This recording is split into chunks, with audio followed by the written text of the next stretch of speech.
सत्संग हमारे जीवन के लिए बहुत जरूरी है, क्योंकि सत्संग में जो नहीं आते हैं, सत्संग में जो नहीं जुड़े हैं, उनके जीने का ढंग, व्यवहार करने का ढंग, बातचीत करने का ढंग कुछ अलग ही होता है। खान पान अलग होता है, रहन सहन अलग होता है। लेकिन जो गुरुजनों से जुड़े हैं, सत्संग से जुड़े हैं, उसका अलग ही होता है।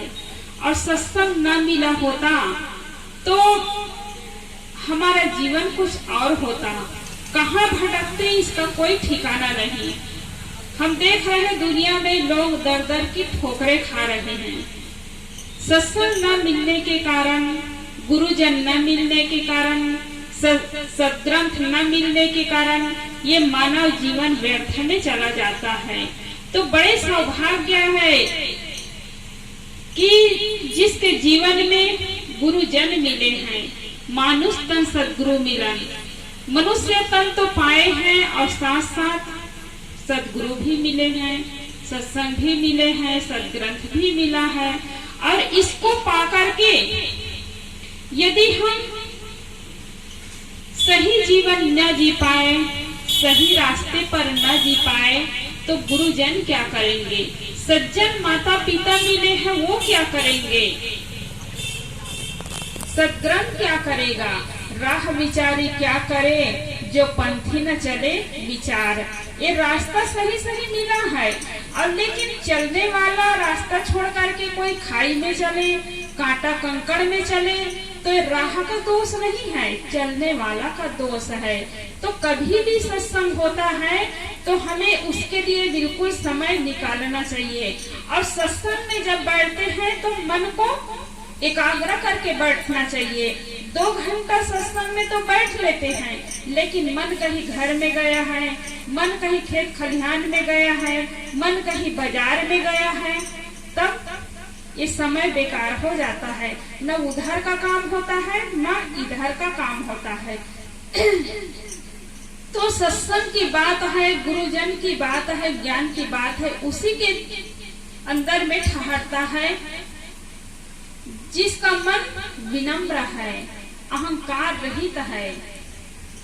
लोग सोचते हैं कि हम तो बड़े ज्ञानी हैं, बहुत पढ़े लिखे हैं। धन के अहंकार, पद के अहंकार, रूप का अहंकार लिए यदि सत्संग में बैठेंगे तो सत्संग से लाभ नहीं मिल सकता है। क्योंकि बारिश जब होती है तो वहीं पर पानी ठहरता है जहाँ पर गड्ढा होता है, और ऊपरी भाग में पानी तुरंत सूख जाता है। गड्ढा है, वहाँ पानी कुछ दिन तक रुका रहता है। ऐसे ही सत्संग तो सुनते ही यदि मन सत्संग में नहीं लगा है तो तुरंत ही बात भूल जाएंगे, सुनेंगे और तुरंत ही बात भूल जाएंगे। लेकिन मन लगाकर यदि बैठे हैं तब उसको याद रखते हैं, चिंतन मनन करते हैं, और उसके हिसाब से हमारा जीवन होता है। भले आप कितने दिनों से सत्संग सुन रहे, सत्संग की बात याद नहीं है, लेकिन सत्संग का ही प्रभाव है कि हम आज तक सुरक्षित हैं। नहीं तो कहीं और जाकर के भटकते, कहीं अलग खान पान होता, मांस मजरा में उतर जाते। सत्संग आज सुने हैं तो कुछ दिन तक याद रहता है, और सत्संग के बाद भले भूल जाते हैं, लेकिन हम जीना शुरू कर देते हैं। इसलिए हम सुरक्षित हैं, हमारा धन सुरक्षित है, हमारा परिवार सुरक्षित है। ये सत्संग का ही प्रभाव है। जैसे सब्जी तो रोज खा रहे हैं, रोज सब्जी बनती है। 1 सप्ताह पहले कौन से सब्जी खाए हैं आपको याद नहीं है, 1 महीने कौन से सब्जी खाए हैं वो याद नहीं है, लेकिन भोजन कर रहे हैं, सब्जी खा रहे हैं, दाल चावल खा रहे हैं, तो हमारा शरीर जीवित है। ऐसे ही सत्संग की बात भले भूल जाते हैं, लेकिन सत्संग का ही प्रभाव है कि आज हम सुरक्षित हैं, अच्छे ढंग से जीवन जी रहे हैं। तो गुरुजन आते हैं, और 2-3 बार इस गांव में आना हो गया, और इसी घर में ही आना होता है, इसी घर में ही रहना होता है। तो आप लोगों की प्रभाव ये गांव वालों पर पड़ता है, पड़ोसियों पर पड़ता है, परिवार वालों पर पड़ता है। क्योंकि एक आदमी यदि सोच ले कि पूरा गांव बिगड़ा है और हमारे एक के सुधरने से क्या होगा, 2-4 व्यक्ति के सुधरने से क्या होगा, ये हमारी गलत सोच है। एक आदमी यदि आगे निकलता है, अच्छे राहों पर चलता है, तो पूरे गांव को जोड़ सकता है, पड़ोसियों को जोड़ सकता है। ये माइक की व्यवस्था है या दूसरों के लिए है, बक्स की व्यवस्था है या दूसरों के लिए है, ये घर वालों के लिए ही नहीं है। घर वाले तो 4-5-6 सदस्य है, सत्संग सुन सकते हैं ऐसे भी बिना माइक के, लेकिन गांव के सुधार के लिए, पड़ोसी के सुधार के लिए होता है। तो हमसे जितना बने दूसरों के कल्याण के लिए, दूसरों के हित के लिए भी सोचना चाहिए। तन से तो हम कुछ लोगों की सेवा कर सकते हैं, धन से तो कुछ लोगों की सेवा कर सकते हैं, लेकिन मन से हम पूरी दुनिया की सेवा कर सकते हैं। सबके लिए हित की कामना करना चाहिए, हित की बात सोचना चाहिए, सबके कल्याण के लिए, सबके सुख के लिए सोचना चाहिए। तो सत्संग हमें बहुत कुछ सिखाता है। तो जिसका मन विनम्र है, जिसके अंदर में विनम्रता है, वही सत्संग से लाभ ले सकते हैं। भले उसको सत्संग नहीं मिला था पहले, तो चोरी करना सीख गया, झूठ बोलना सीख गया, हिंसा करना सीख गया, लेकिन जैसे ही वो सत्संग मिलता है तो तुरंत उसके जीवन में सुधार आ जाता है। उदाहरण तो आप लोग सब लोग जानते ही हैं, रत्नाकर डाकू, पहले उसको गुरुजन नहीं मिले थे, सत्संग नहीं मिला था, तो हिंसा करने में उतर गया, हत्या करता था। लेकिन जैसे ही संत जन मिले, गुरुजन मिले, उसको समझाए, तो उसी दिन से ही वहाँ सुधर गया और महान बन गया। अंगुलीमाल डाकू, वो भी महात्मा बुद्ध मिलने से तुरंत सुधर गया। लेकिन आदमी एक पाउच खाता है, गुड़ाकू करता है, कोई झूठ बोलता है, तो सोचता है कि हम कभी नहीं सुधर सकते। 20 बार गुड़ाकू करते हैं, वो भी सुधर जाता है। यदि हमारे अंदर में संकल्प यदि हम कर ले, हमारा मन मजबूत हो जाए, तो हमारे लिए कुछ भी नहीं है। मैं सुबह भी बोल रही थी कि हम घर का मालिक बनते हैं, पद का मालिक बनते हैं, लेकिन अपने मन का मालिक नहीं बन पाते हैं। तो जो अपने मन का मालिक बनता है, उसके लिए ये सब कुछ भी नहीं है, वो तुरंत ही छूट जाता है। तो आदमी चालाकी करता है, अहंकार लिए बैठा रहता है, तो वो कभी सुधर नहीं सकता है। जो सुधरना चाहता है वो पल भर में सुधर जाता है, और जो नहीं सुधरना चाहता है, सत्संग करते करते जीवन बीत जाता है, लड़ाई करना नहीं छोड़ता है, झूठ बोलना नहीं छोड़ता है, पाप करना नहीं छोड़ पाता है, क्योंकि वो जानबूझ करके करता है। और जो अनजाने में करता रहता है, कभी सत्संग नहीं मिला है तो अनजाने में कर रहा है, हिंसा कर रहा है, झूठ बोल रहा है, पाप कर्म कर रहा है, और जैसे ही उसको मिलता है सत्संग गुरुजन, तो उसके मन में गलानी होती है, पश्चाताप होता है कि मेरा जीवन व्यर्थ में चला गया, इतना दिन बेकार में चला गया, तो आज से मैं सुधार करूंगा। तो वर्तमान में जीना चाहिए, भूत भविष्य को छोड़ देना चाहिए कि भूतकाल में जैसा भी हमारा जीवन बीत गया, वो वापस लौट करके नहीं आएगा। चाहे आप कितने भी धन संपत्ति लुटा लो, बीता समय को वापस ला नहीं सकते हैं। तो जो बचा है उसको हम अच्छे कामों में लगाए, अच्छा जीवन जिए, तो विनम्र व्यक्ति ही लाभ ले पाता है। एक बार क्या हुआ कि एक चोर था, चोरी करने के लिए निकला। उस दिन उसका मुहूर्त खराब रहा, उसको कुछ भी नहीं मिला। कई घरों में डाका डाला, कुछ भी नहीं मिला, तो निराश होकर के वापस लौट रहा था। तो एक जगह देखता है कि शंकर भगवान के मंदिर में पहुंचते हैं, शंकर भगवान के दर्शन करने के लिए चला गया। चोर तो था ही, लेकिन वहाँ सोचता है कि भगवान के मंदिर में मैं चला जाऊं, आज तो मुझे कुछ नहीं मिला, भगवान से मैं प्रार्थना कर लूंगा, सुमरन कर लूंगा, तब कल का दिन मेरा अच्छा हो जाएगा। यही सोच करके वहाँ शंकर भगवान के वो मंदिर में चले गए और जैसे ही मंदिर में वहां घुसता है अंदर, तो चोर तो था ही, पहले का उसका संस्कार। जैसे ही भगवान के मूर्ति के सामने गया तो देखता है कि मूर्ति के ऊपर में वो घंटा टंगा, बड़ा हमारा होता है ना, उसको घंटा कहा जाता है, घंटा टंगा होता है। और मंदिर के बाहर क्या में रहती है घंटी, और बड़ा वाले को घंटा कहा जाता है, तो घंटा टंगा हुआ है। तो उसकी नजर उस पर पड़ती है और सोचता है कि आज तो मुझे कुछ भी नहीं मिला, तो क्यों नहीं घंटा ही चुरा लूं। अब घंटा कैसे चुराए, वो तो बहुत ऊंचा में टंगा हुआ था।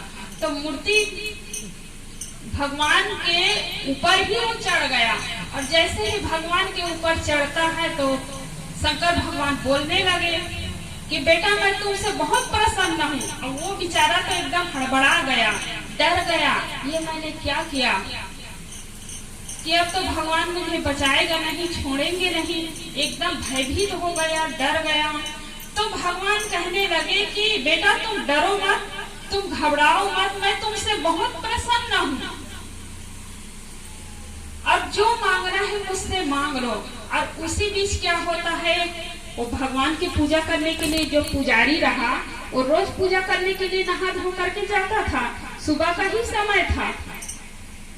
तो जैसे ही वहाँ पुजारी पहुँचता है तो सुनता है कि जो मांगना है बेटा मांग लो। अब पुजारी कहता है कि भगवान इसको धोखा हो गया है। भगवान को कहने लगा कि भगवान पुजारी तो मैं हूँ, मैं आपको रोज नहलाता हूँ, धुलाता हूँ और लड्डू चढ़ाता हूँ, फूल पान चढ़ाता हूँ, नारियल चढ़ाता हूँ, और आप ये चोर को कह रहे हैं कि जो मांगना है मांग लो, आपको धोखा हो गया है, मैं हूँ पुजारी, पुजारी वो नहीं है।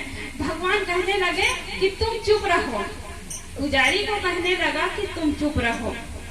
तो पुजारी फिर चुपचाप खड़ा हो गया, कहने लगे जो मांगना है मांग लो। तो भगवान कहने लगे कि ये तो ठीक है कि तुम सेवा करते हो, रोज पूजा करते हो, फूल पान चढ़ाते हो, लड्डू चढ़ाते हो, लेकिन खुद को नहीं चढ़ाते हो। क्या कहा, खुद को नहीं चढ़ाते हैं। और ये तो खुद ही मेरे ऊपर चढ़ गया, तो तुमसे ज्यादा ये पुजारी है, इसका अधिकार बनता है। तो ये तो एक कहने का है। कहने का मतलब है कि हमारे मन में विनम्रता होनी चाहिए, श्रद्धा होनी चाहिए। हम गुरुजन की पूजा करते हैं, सत्संग में आते हैं, सत्संग सुनते हैं, गुरुजनों की पूजा करते हैं, तो पैसा चढ़ाते हैं, फूल चढ़ाते हैं, लेकिन अपने आप को नहीं चढ़ाते हैं, अपने अहंकार को नहीं चढ़ाते हैं। और जिस दिन अहंकार चढ़ जाएगा उस दिन सही आप भक्त हो जाएंगे, तभी आप असली भक्त हो जाएंगे। क्योंकि अहंकार ही एक बाधा है, जो अहंकार लिए बैठा रहेगा वो कभी सुधर नहीं सकता है। इसलिए हमारे मन में विनम्रता होनी चाहिए, और विनम्र व्यक्ति ही एक महान होता है। हम सोचते हैं कि किसी के सामने झुक जाएंगे तो छोटा हो जाएंगे, छोटा नहीं होता है। जो छोटा आदमी होता है वही खड़ा रहता है, वही अकड़ा रहता है, क्योंकि उसके अंदर में ज्ञान नहीं है। और जो विनम्र व्यक्ति है, किसी के सामने झुकता है, छोटे के सामने भी झुकता है, तो वो महान हो जाता है। क्योंकि समझदार आदमी ही झुकता है। आप देखे होंगे कि दो व्यक्ति लड़ाई करते हैं, विवाद होता है, तो कौन व्यक्ति चुप रहता है? पति पत्नी मान लो जाए लड़ाई कर रहे हैं, दोनों में विवाद हो गया, तो पत्नी चुप रहेगी कि पति चुप रहेगा? पत्नी चुप रहेगी कि पति चुप रहेगा? पति पत्नी कोई चुप नहीं रहेंगे, क्योंकि जो समझदार होंगे, चाहे पति हो चाहे पत्नी हो, वही चुप रहेंगे। पड़ोसी पड़ोसी लड़ाई करेंगे तो जो समझदार रहेंगे वही चुप रहेंगे। तो जो ज्ञानी होते हैं, जो महान होते हैं, वो किसी के सामने यदि झुक जाए तो कभी छोटा नहीं हो सकता है। तो आप कभी मत सोचिए कि हम नीचे बढ़ जाएंगे या किसी के सामने झुक जाएंगे तब छोटा हो जाएंगे, ऐसा नहीं होता है। तो गुरुजन आते हैं घर में, गांव में, तो जो दीवार खड़ा होता है उसको भी वहाँ तोड़ देता है। भाई भाई के दिल टूटा हुआ रहता है उसको जोड़ देता है। देरान जेठान का दिल टूटा हुआ रहता है उसको जोड़ देता है। एक बार क्या हुआ कि एक घर में संत जाते थे, गुरु जाते थे, तो छोटा छोटा बच्चा रहा, दो भाई, दोनों भाई में आपस में खूब प्रेम रहा। संत को देख करके बड़ी खुशी होती थी कि भाई भाई एकदम दोस्त की तरह है, एक दूसरे के बिना न खाता है न खेलता है। बड़ी खुशी हुई। अब क्या होता है कि वो संत जो है 10 साल बाद में पहुंचते हैं उसके घर में। तब क्या होता है, वो छोटा छोटा बच्चा था, वो बड़ा हो गया था और बड़ा होने के बाद शादी हो गई उनकी। अब शादी हुई तो अलग अलग घर बस गया। अब संत जाते हैं तो एक बड़े भाई को देखते हैं तो छोटे भाई की याद आती है। पूछते हैं कि तुम्हारा छोटा भाई कहाँ है? तो बड़ा भाई क्या कहता है कि गुरुदेव जी आप उनका नाम न लो तो अच्छा है। क्या कहने लगा कि आप उनका नाम न लो तो अच्छा है, मैं उसका नाम भी सुनना पसंद नहीं करूंगा। तो संत जी समझ गए, कहने लगे कि बेटा मैं दोनों भाई को साथ साथ देखना चाहता हूँ। तुम लोग छोटे छोटे थे, मैं इस घर में आता था तो बड़ी खुशी होती थी कि दोनों भाई को आपस में प्रेम से रहते देख करके, और वही दृश्य मैं देखना चाहता हूँ, दोनों भाई को साथ साथ। तो वो बड़ा भाई कहने लगा कि छोटा भाई जो है बहुत दूर में रहता है, अलग उनका मकान बन गया है और मैं उसके घर में जा नहीं सकता हूँ। तो गुरु समझाने लगे, संत जी समझाने लगे कि बेटा तुम बड़े हो, तुम समझदार हो, तुम ज्ञानी हो, तुम उसके पास जाओ और मना करके ले आओ, मैं दोनों को साथ साथ देखना चाहता हूँ। तो बड़ा भाई कहने लगे मैं उसके घर में कदम ही नहीं रख सकता हूँ और मैं बड़ा हूँ तो उसके सामने क्यों झुकूंगा। संत जी समझाने लगे और फिर अंत में क्या कहे, जब तक तुम दोनों को साथ साथ नहीं देखूंगा तब तक मैं तुम्हारे घर में भोजन नहीं करूंगा। अब वो कहे कि अब गुरु है, अब गुरु की बात ना माने तब भी क्या होगा। फिर सोचने लगे कोई बात नहीं, चला जाता हूँ, गुरु की आज्ञा है। और जैसे ही बड़ा भाई छोटे भाई के दरवाजे पर जाता है और छोटा भाई आंगन में ही बैठा रहा कुर्सी पे, फिर सोचता है कि बड़ा मेरा भैया जो है मेरे घर के दरवाजे पर आ रहे हैं, उसको बड़ी खुशी हुई। और बड़ा भाई इधर सोचते हुए जा रहा है कि मैं छोटा भाई के घर में जाऊंगा तो मुझसे बात नहीं करेगा, मेरे पास में नहीं आएगा। तो जाता है तो छोटे भाई बड़े भाई के पहले ही दौड़ करके आता है और बड़े भाई के चरण छूता है, गले लग जाते हैं और कहते हैं, छोटा भाई कहता है कि भैया मेरा 10 साल कैसे बीता वो मैं ही समझ सकता हूँ। मैं रोज इंतजार करता था कि भैया मेरे घर के दरवाजे पर आए, मेरे पास में आए, लेकिन तुमने मुझे ठुकरा दिया और मैं डर के कारण तुम्हारे पास में नहीं जा पाता था। तो देखिए गुरु के आने से क्या होता और गुरु न जाते तब क्या होता। तो गुरु के जाने से और गुरु की बात मान करके चले गए, ना चाहते हुए भी गए, लेकिन हुआ उसका कल्याण ही। दोनों भाई आपस में लिपट करके खूब रोने लगे, खूब रोने लगे और फिर दोनों साथ साथ गुरु के पास आए तो संत आशीर्वाद दिए और बड़े खुश हुए, दोनों के सिर पर हाथ रखे और ऐसे ही प्रेम भाव बने रहना चाहिए।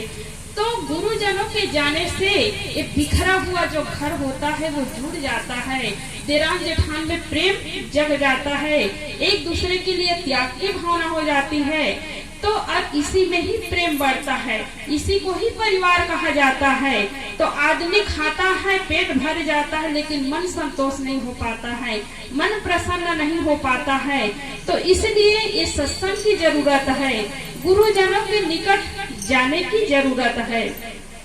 लेकिन आदमी सोचते हम जाएंगे तो हमें क्या मिलेगा, और जो कुछ खा रहे कुछ पी रहे हैं उसको छोड़ना पड़ेगा।